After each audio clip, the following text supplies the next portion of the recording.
Dear President Obama, I'm urging you to put a halt to the Dakota Access Pipeline.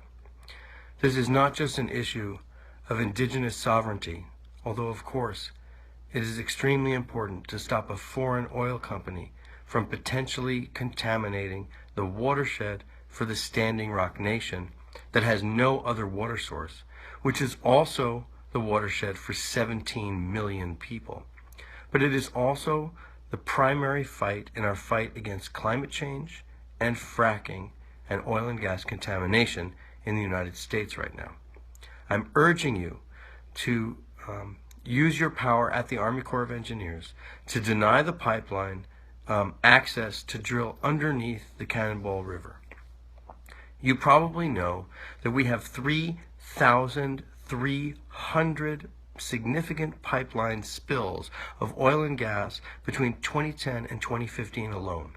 The Yellowstone River, the Kalamazoo River, the beaches at Santa Barbara, Mayflower, Arkansas, all of these places have been contaminated by oil and gas spills straight out of pipelines.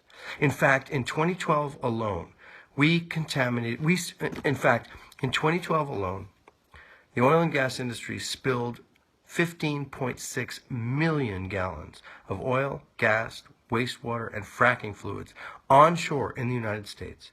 That's 5 million gallons more than was spilled during the Exxon Valdez spill.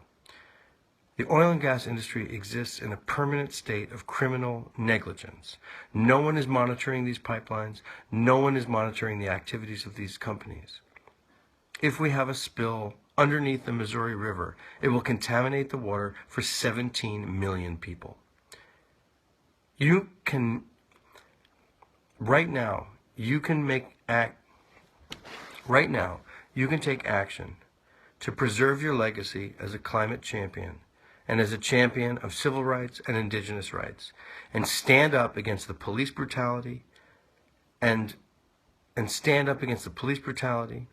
the hostility being wrought against Standing Rock and the Native Americans in that nation by saying no to the Dakota Access Pipeline. Please keep your word. Stop the rising seas. Stand up for our indigenous communities. Stand up for our indigenous people in the United States and stop the Dakota Access Pipeline. Thanks so much. This is Josh Fox.